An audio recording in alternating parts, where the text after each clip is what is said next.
What did I get myself into here? Should I call this the shitbox vert? Well, kind of looks like one at first glance, but let me assure you guys, this right here is truly a diamond in the rough.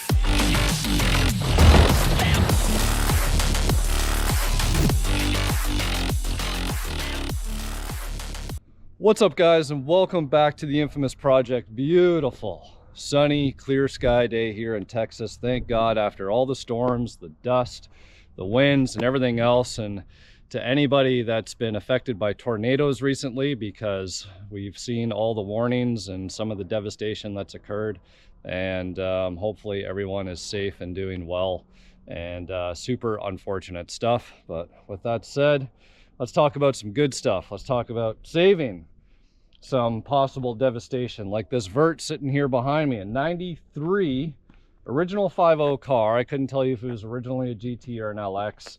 A gentleman reached out to me on Instagram, and in fact, we've been going back and forth because he had actually bought these 18-inch Osvelo wheels off me quite some time ago as he was working on a Coyote swap, Gen 1 Coyote swap on this vert. Now, I guess some of the realizations of life and I guess priorities, aka his children's education, he decided to part ways with the car, and he reached out to me.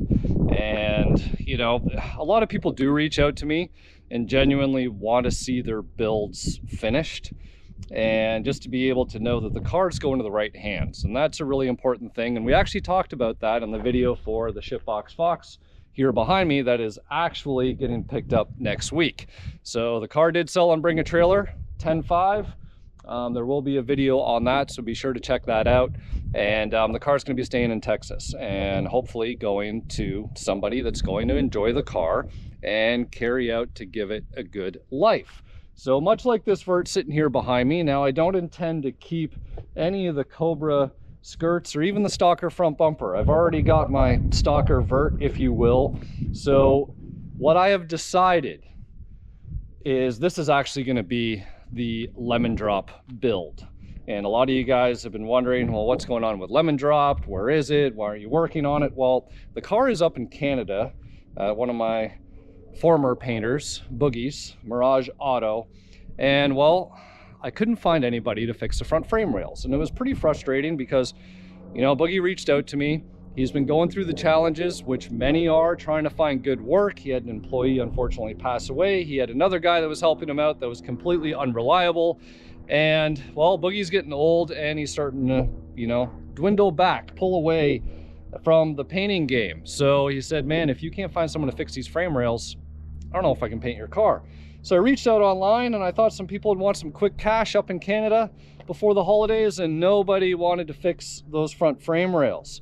So I decided to pull the plug, and that's it. Sometimes you got to know when to decide enough is enough, and when the investment just isn't there. Guys, the car's in Canada, so for me to fly up there, work on the car, there were two gentlemen that were willing to fix the front frame rails, but they wanted the car transported to their shops. Now, this car is already on a frame machine. The K-member is sitting out of it.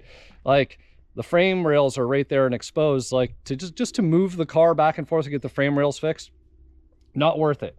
So when this opportunity presented itself to me, I said to myself, you know what? I can sell off the body kit. I can get the doors that I already did my Jaguar flush mount handles in. I can take the bumpers and the moldings and the trim and the trunk lid, and of course all the black interior and everything else that is original to that car, and I can build this car, which actually runs, drives, and stops on the Gen 1 Coyote. So kind of the hard work has been done here. There's a lot to still happen, but there's exhaust on the car. Like I said, it starts up and it runs and it drives and it will stop and do the basic things. I still need to go over it in full detail, but let's have a look here. So nothing too crazy in the engine bay. It looks very Coyote, and I know a lot of you guys are like, oh, you say you hate Coyotes and you're not going to do any more. Well, it's different when the motor's already in there and I don't have to worry about installing it and everything else. It's man, these motors are so big in these engine bays. But you can see Boss 302 intake. We got JLT cold air intake pipe here, flush mount ECM, sort of kinda, in the inner fender well apron there. So definitely can do a little bit of cleanup there. We got some adjustable shocks in the front. I don't know if those are strange or what they are. I'm gonna have to take a closer look. But fuel pressure regulator, proportioning valve, all of the stuff, the Hydro Boost, and newish brake lines. In the back there, got to plug some holes in the firewall, but a lot of this stuff, if not the whole drivetrain, I might drop it out so that I can get this bay painted up all nice like and get that done correctly. So aside from that, all the parts have actually come with the car. I've got bins inside the garage, brand new canvas top, and I said I wasn't going to do another convertible top, but it looks like I'm going to have to.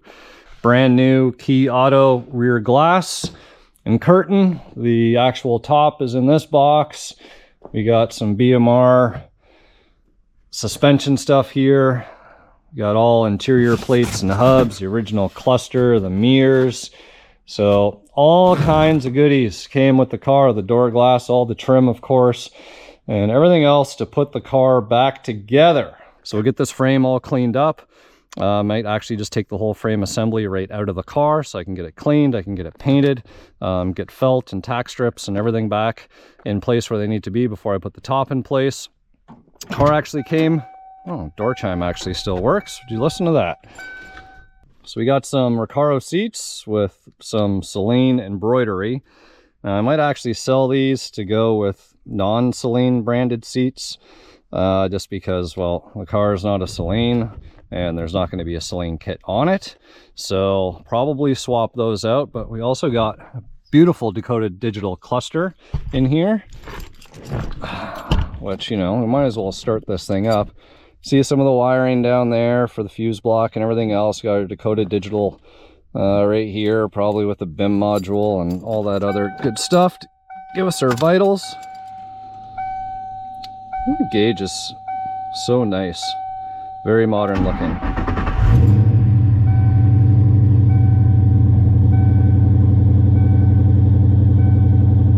There we go.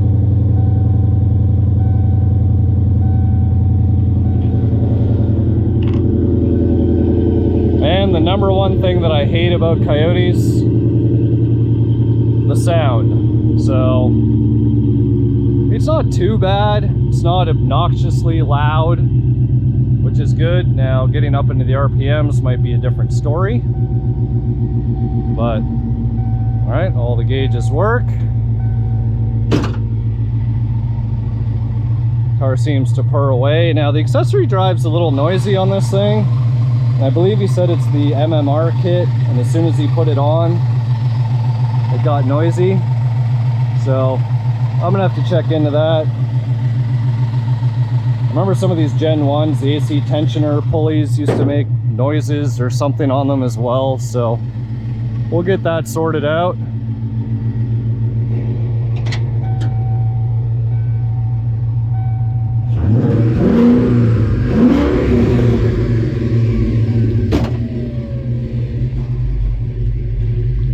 There we go. Coyote. So there we have it. The proof of concept is there. Like I said, car starts up and runs and does all the things. It actually has got some Cadillac ATS Brembos in the front already. Got the full, right, 5-bolt 4-wheel disc conversion done and out of the way. Osvelo wheels, I'm going to put those up for sale. I originally built those so that I had matching wheels to the Lightning, right, for my Silver Notch, but now that my Silver Notch is sitting on the Oz Opera wheels, I don't need the matchy same stuff anymore. So these wheels will be up for grabs. Going to be 2,500 firm on those. The rubber's like new on them, Nitto tires, and this whole Stalker Cobra kit. Right, I do have the fender extension and the front side of the skirt sitting right there. Got brand new door moldings. The 4-inch hood's going to be for sale because I will be going back to stock hood. So I just posted up the whole kit on Instagram actually for $2,000 if somebody's interested. So that's hood, stalker bumper, the side skirts, the rear bumper cover, the door moldings, the whole kit and caboodle. $2,000, but you got to come pick it up. Like I said, wheels $2,500 if you're interested. They were freshly refinished. So that is the story on this 93 Vert. So I'm hesitant if I'm actually going to go yellow with it. I think I'm going to, just to make sure that I carry forward or stay true to the lemon drop build, even though that I got the yellow Dutch notch now. I guess I'll have a notch and a Vert, unless somebody's interested in a Coyote swapped Dutch Vert project such as this one, and we can have a conversation and maybe do a couple personalized touches for you. Or you guys can just wait until it's done, and ultimately I'll probably enjoy it a little bit, and then the car will go up for sale. So I'm looking forward to the project. It's unfortunate that Boogie, right, we couldn't work something out because it was sort of going to be the last car that he would have painted for me in his career. And it isn't going to work out. Sounds like he's going to retire and start relaxing a little bit more, which good on him. He's put in his time and well deserving of it. And I do want to give Boogie a shout out on this video, and I want to thank him, right? Whether he watches this video or not, back when I was 18 years old, I think is when I first met him, and he painted my very first convertible build that I did. And, you know, just a super amazing guy who, right, migrated to Canada and hustled and worked and worked and worked, and was willing to share his knowledge and expertise and everything else. And I still remember when he allowed me to spray the base coat down on the Stalker Vert the first time that I built it. And then I was over the moon and pretty much got addicted to, you know, the love of paint. And I know I talk about it every now and then whenever I get the opportunity to paint something that is, it's just so relaxing and it's so rewarding, right? To see, just to get that fulfillment from something that looks like absolute dog shit, and then you turn it into something beautiful. So Boogie's taught me a lot, and he's been just so accommodating and everything else right up until this point.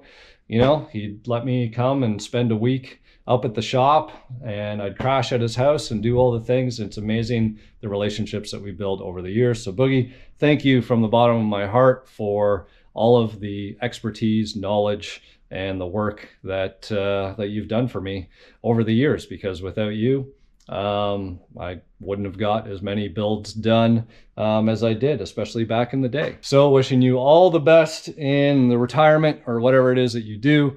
And I'll manage to get lemon drop done regardless, and maybe a tribute to Boogie. So funny enough, the first time I ever met Boogie, I met him because of a yellow Dutch Vert. So it's, I guess, just a good way to close the loop, if you will, to finish it off with another yellow Dutch Vert. So there you guys have it.